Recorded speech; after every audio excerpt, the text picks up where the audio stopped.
Bonjour tout le monde, dans la vidéo précédente, on a parlé un peu de cheveux cassés et de cheveux morts. Et je vous ai dit dans cette vidéo que quand on a beaucoup de casse, ça empêche la pousse. Et c'est vraiment la raison fondamentale pour laquelle on a souvent des problèmes à faire pousser ses cheveux. Et donc dans cette vidéo, je vais vous exposer le plus rapidement possible 10 actions simples à mettre en place pour réduire la casse de vos cheveux tout de suite. Ces 10 actions, je les avais enregistrées en même temps que la précédente vidéo. Et ça avait été très bref parce qu'au départ, je voulais que ce soit en une seule vidéo. Mais au final, ça aurait été quand même une vidéo trop longue. Donc ce sera aujourd'hui. Mais comme on a un peu plus de place puisque c'est une vidéo complète, je suis là comme une deuxième voix pour compléter ce que Mel du passé n'a pas dit dans la vidéo précédente.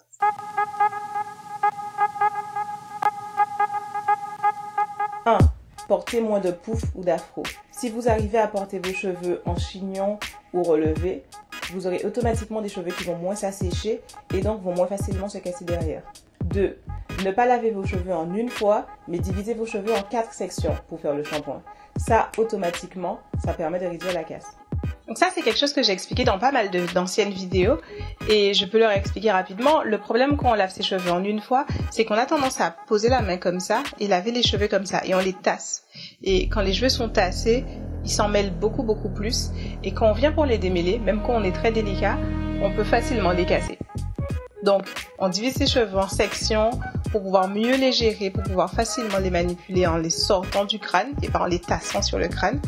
Et comme ça, on s'évite beaucoup de nœuds et beaucoup de casses. 3. Démêlez vos cheveux plus délicatement. Quel que soit à quel point vous pensez que vous êtes délicate, vous l'êtes probablement pas assez. Et il y a encore de la marge de manœuvre pour bien démarrer les pointes et faire un démêlage qui sera doux et pas agressif pour vos cheveux. Ça, c'est quelque chose d'hyper important parce que je me rends compte souvent en atelier que les personnes me disent « Ah, le démêlage, moi, c'est bon, oui, je démêle tranquille des pointes vers la racine. » Et quand je leur demande de me montrer, en fait, beaucoup de gens ont la manie de plutôt démarrer à 5 cm des pointes, voire 8 cm des pointes, c'est-à-dire pas tout à fait aux pointes, mais quand même bien au-dessus. Et on a l'impression que c'est les pointes parce que globalement, c'est la fin des cheveux. Mais ça peut créer beaucoup de casse parce que pour peu qu'il y ait des petits nœuds aux pointes, le peigne il démarre de jusque là, donc tchac, il va les arracher et on perd des cheveux.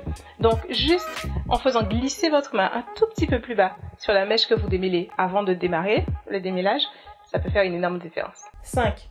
Faire un démêlage au doigt au lieu du peigne. Bon, ça s'explique pas. Faire un démêlage au doigt, comme je l'ai expliqué dans ma vidéo sur le démêlage au doigt et dans ma vidéo sur les outils de démêlage, on casse beaucoup moins de cheveux quand on démêle au doigt versus quand on démêle au peigne. 6. Ne pas peigner vos cheveux, que ce soit le matin ou le soir. Le peigne pour les cheveux crépus, c'est un cauchemar. Plus on passe le peigne dans les cheveux, plus on casse de cheveux. Et ça vaut aussi pour le peigne afro qu'on utilise pour former son afro, pour le rendre rond ou pour soulever les racines. Parce que là encore, il y a une façon délicate de le faire. Bien planter l'afro et soulever délicatement les racines. Mais si vous le faites en mode je suis pressé, j'ai 30 secondes, chac, vous aurez de la casse. Donc, à la limite, vaut mieux abandonner. Changez votre type de coiffure. Si vous aimez les afros ronds, et que c'est ce que vous faites tous les matins, entraînez-vous à une autre coiffure, un autre type de coiffure tout simplement, que vous pourrez porter au quotidien et faites plutôt ça. Parce que l'afro bien rond vous ralentit en termes de pouce. 7. Utilisez des élastiques, des pinces, des barrettes qui ne contiennent pas de métal et qui ne s'accrochent pas dans vos cheveux quand vous vous coiffez. 8. Suivez les recommandations que je donne dans ma série sur la manipulation, dont je vais vous mettre un lien dans cette vidéo. Et sur la manipulation est hyper importante. Dans cette vidéo sur la manipulation, j'explique plusieurs choses sur la façon de manipuler les cheveux qui, grosso modo, tient au fait que dans toute la façon dont on manipule ses cheveux, une bonne façon de faire, qui marche, qui fait pousser les cheveux, c'est de faire en sorte de tout le temps minimiser au maximum l'emmêlement des cheveux, faire en sorte qu'au fil de la semaine, les cheveux s'emmêlent le moins possible. Et du coup, quand on arrive pour démêler les cheveux, ils sont pas hyper mêlés, ils sont encore assez souples, assez simples, et on se retrouve pas à les casser beaucoup. Mais ça tient en plus de choses que ça. Il y a 4 vidéos, et elles sont bien. Et je vous encourage fortement à aller les regarder. 9. Ne pas porter vos coiffures protectrices trop longtemps, que ce soit des rajouts, des tissages ou autres. Si vous les portez pendant plus d'1 mois, vous aurez forcément de la casse derrière.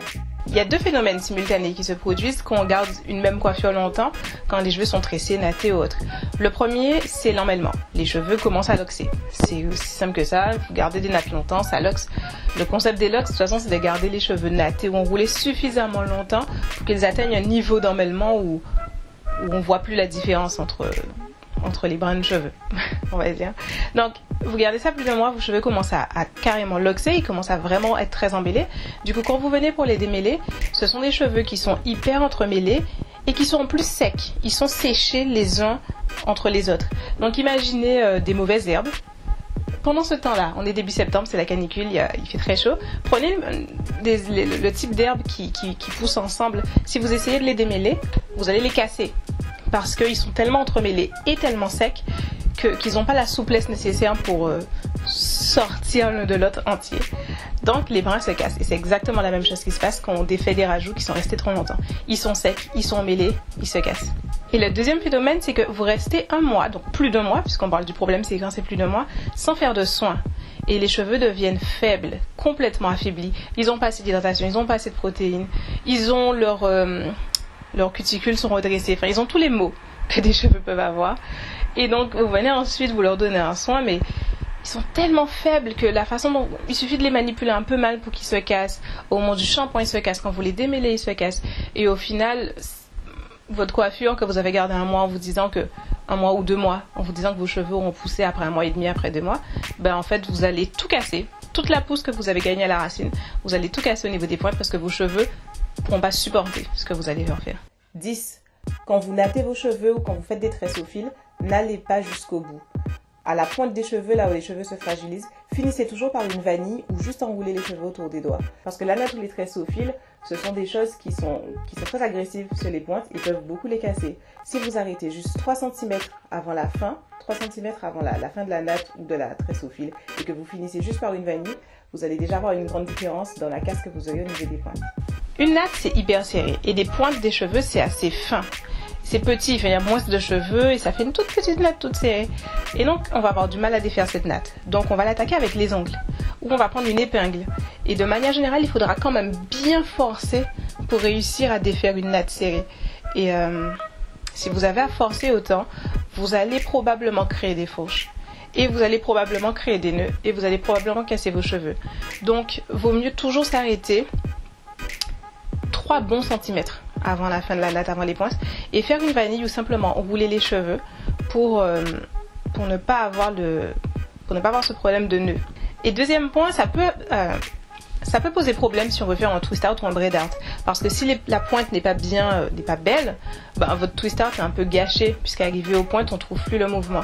Et c'est pour ça qu'il ne faut pas juste s'arrêter de natter et laisser la pointe en buisson, mais faire une vanille et bien enrouler les cheveux entre vos doigts, parce que sinon quand vous allez défaire votre natte, ben, vos pointes n'auront pas pris de forme, elles n'auront pas pris d'ondulation, elles seront pas belles. C'est souvent l'un des éléments cruciaux qui gâche un twist out ou un braid out bêtement. Je vous recommande de faire des exercices au fil des semaines. Donc démarrez avec une première évaluation de ce que vous avez comme cheveux cassés. Puis la semaine suivante, essayez de prendre une mesure, comme par exemple démêler au doigt au lieu du peigne, juste une fois pour voir. Et ensuite, à la fin de cette semaine-là, comparez les 2 boules. Voyez comment, quand vous changez les choses à votre routine, ça influe sur la quantité de cheveux cassés. Et comme ça, au fil du temps, ça vous donnera une idée de qu'est-ce qui marche pas, qu'est-ce que vous faites mal, qu'est-ce que vous faites bien. Et ça vous donnera une meilleure idée de comment vous pouvez vous prendre votre chevelure en main, changer des choses dans votre routine pour commencer à voir vos cheveux pousser. Et sur ce, je vous dis bonne chance. Voilà, j'espère que cette vidéo vous a plu et qu'elle vous sera utile. N'hésitez pas à communiquer avec moi dans les commentaires ou par message privé pour me dire ce que vous pensez que vous faisiez mal. Parmi ces 10 choses-là, si vous repensez à votre routine, à vos cheveux, qu'est-ce que vous faites mal?